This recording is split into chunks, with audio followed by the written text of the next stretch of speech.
This story is just the height of the full logical conclusion to Donald Trump continuing to hold his rallies with no regard whatsoever for the attendees' public health. This doesn't even have to do with coronavirus. Donald Trump did 3 rallies yesterday. The third was in Omaha, Nebraska at roughly 9 p.m. Eastern time. I covered it live. It was sort of cold, and there's also a pandemic going on. Now, just based on the pandemic, before I get to the cold, this was a bad idea. Just looking at cases in Nebraska, the curve is spiking. It's not good. It's a terrible idea to continue holding these rallies. This one was packed with reportedly 6,000 people, shoulder to shoulder, very few masks. Even the people on stage behind Trump widely not wearing masks.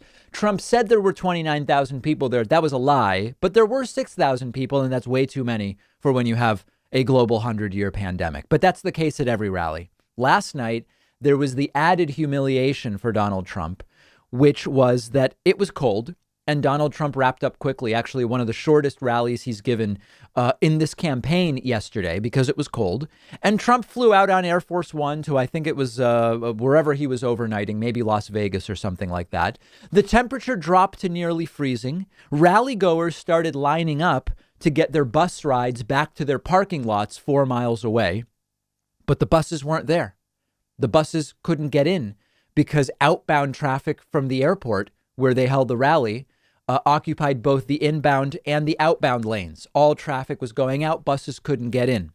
And for hours, attendees, including older folks, just stood there. Police had no idea what to do.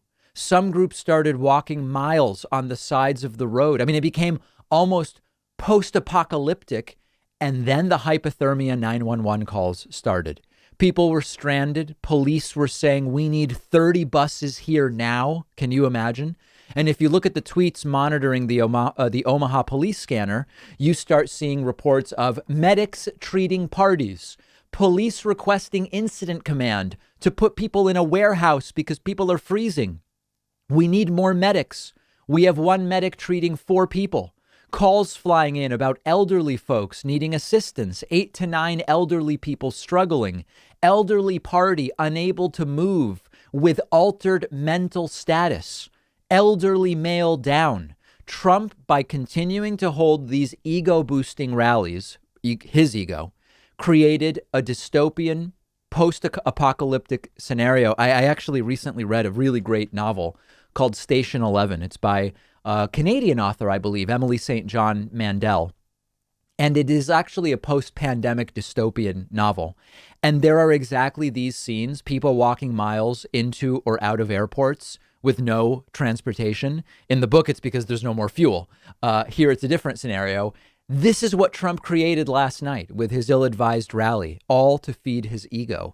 And when I saw this, I thought to myself, you know, the only reason we have low temperatures is because we have so many thermometers. If we could, we're only finding freezing temperatures because we keep checking the temperature with a thermometer. You know where I'm going with that. Anyway, as I've said before, these rallies don't convince people. If you are so deluded and out there to even go to one of these rallies during a 100-year pandemic, you're voting for Trump regardless. And this is all about feeding Donald Trump's ego. And just imagine devoting yourself to any one person the way these people have devoted themselves to Trump. Never mind to somebody who is actually like Donald Trump, who couldn't care less about all of these people. Now, if we do our jobs, these rallies end forever in 6 days. If we don't, then these rallies probably continue and slide directly into Trump doing rallies for who knows, maybe one of his kids who will run for the Republican nomination in 2024. So there's a lot riding on the next 6 days. Let's keep it going. Let's do the right thing. Early voting numbers look good, but the polling among those still waiting to vote look good for Trump. So let's not assume anything at all in any state. Keep it going. Let me know how voting is going in your state, in your town, in your precinct. I'm on Twitter at @Pakman. We'll take a quick break, and we have so much more to discuss today. One of our sponsors is Four Sigmatic, the company best known for their delicious mushroom coffee. Four Sigmatic's mushroom coffee is organic, fair trade, single origin Arabica coffee with both lion's mane and chaga mushrooms. Chaga mushrooms have actually been shown to have potential in supporting the immune system in peer-reviewed studies. I've been drinking Four Sigmatic coffee a lot lately. It actually doesn't taste anything like mushrooms. It just tastes like any delicious coffee, but it's really easy on my stomach, doesn't give me any jittery feeling or a midday crash, and they have over 20,000 five-star reviews.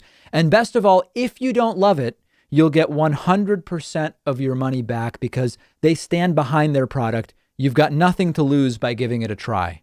Four Sigmatic is giving my audience up to 40% off and free shipping when you go to foursigmatic.com/Pakman. The link is right underneath this video.